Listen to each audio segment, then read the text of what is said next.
dan sudah diamankan maksudnya. Ya.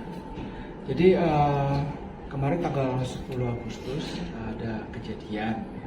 Kejadian ini sebenarnya perseteruan antar warga saja. Jadi tersangka ini punya bangunan di belakang rumahnya, terus dikomplain sama warga lainnya. Itu udah ada izinnya apa belum? Gitu. Terus mungkin kalau nggak dibongkar saja atau apa. Nah, si tersangka ini karena dia merasa yang punya rumah, terus dia merasa tersinggung, lalu mengambil airsoft gun ini. Ya, ini bukan senjata api tapi ini airsoft gun. Jadi ngambil airsoft gun ini terus ditunjukkanlah kepada orang yang atau tetangganya tadi, warga tadi, dan menakut-nakuti. Lalu berebutan sehingga terjadi kekerasan terhadap korban, gitu ya. Nah, ini sudah dilaporkan ke Polsek Bojong Sari kemarin dan sudah ditangani, tersangka juga sudah ditangkap ya, dan kita tangani saat ini. Inisial pelakunya Pak? Misalnya D. Korban? DR. Kalau korban itu Ras. Ya.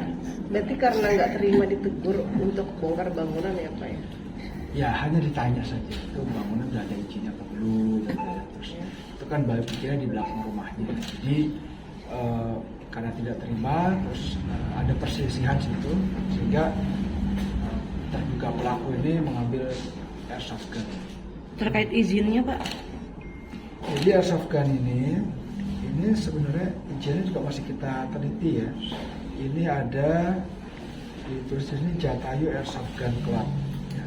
Di sini ada nama yang bersangkutan, tapi di sini disebutkan bahwa pekerjaannya adalah TNI. Namun kita masih melihat ini kan sudah juga tidak berlaku ya. Jadi kartu ini sudah mati dari tahun 2013. Sedangkan kartunya ini juga Jatayu Airsoft Gun Club ini juga sudah tidak berlaku dan sudah tidak terlihat ya tulisannya. Penganiayaan sendiri seperti apa sih Pak terhadap korban selain intimidasi ini? Jadi pelaku ini berebutan gambar video ya. Yeah. Dia ada video kan, itu kan divideokan gitu ya. Sehingga si terduga pelaku ini mau ngambil videonya itu sehingga dorong-dorongan dan terjatuh. Jadi ada kekerasan dilakukan terhadap korban pada saat berebutan handphone tadi. Pak, dari hasil pemeriksaan pengakuan tersangka sendiri senjatanya itu dari mana ya Pak? Didapat? Ini diberikan oleh temannya, tapi sudah lama sekali ya, karena ini kan izinnya saja 2013. Sudah beberapa, hampir 11 tahun ya, sudah 11 tahun yang lalu. Sudah temannya.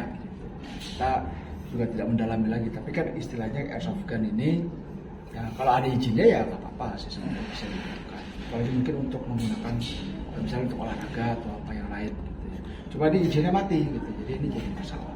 Pak, tersangka sendiri sempat menyampaikan nggak terakhir sebelum dia menakut-nakuti korban ini pernah dipakai kapan gitu Pak? Senjatanya? Kita belum mendapatkan keterangan soal itu, tapi nanti kita dalami lagi tentang kepemilikan airsoft gun ini. Masih berfungsi normal nggak Pak? Ya, kita belum coba ya, kalau ini kita belum coba berfungsi normal atau enggak. Tapi yang jelas kan segala sesuatu benda yang menyerupai senjata misalnya itu digunakan oleh seseorang untuk menakut-nakuti itu juga sudah salah ya. Jadi nanti disangkanya itu senjata beneran, orang jadi merasa terteror, takut gitu ya. Itu tidak diperkenankan karena penggunaan senjatanya kan bukan untuk itu sebenarnya. Pak, tadi kan dijelaskan Pak di identitasnya di situ terdaftarnya dia sebagai TNI. Akan ada pemeriksaan lanjutan nggak sih Pak terkait pemalsuan profesi ini? Saya kan ini baru melihat dari kartunya ya. Nanti kita dalami lagi karena sebenarnya kan pemeriksaan masih berlanjut.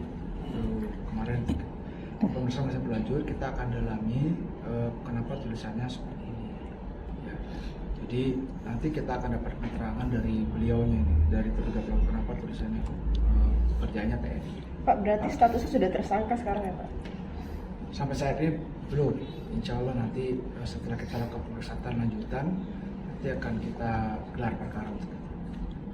Pak, ini kan senjata menyerupai senpi ya Pak. Ada kemungkinan dikenakan pasal darurat Pak.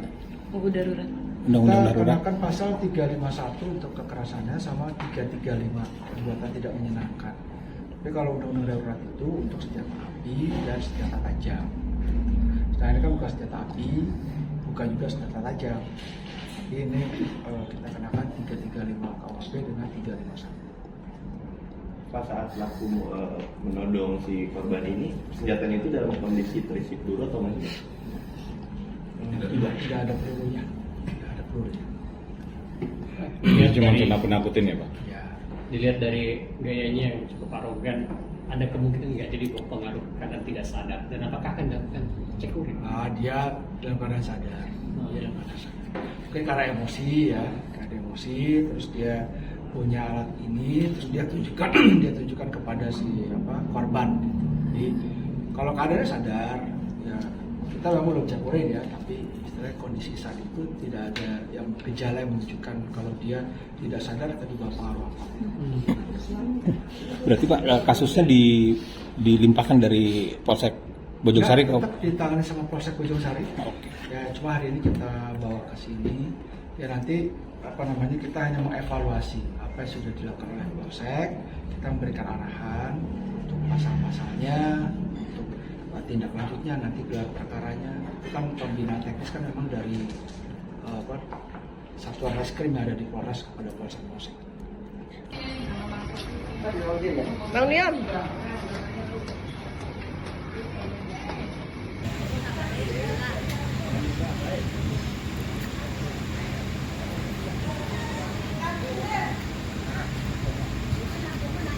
Nah, dapat aman kok.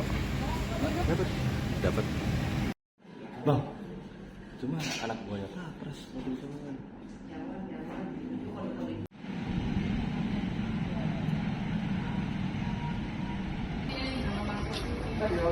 Bang Niam.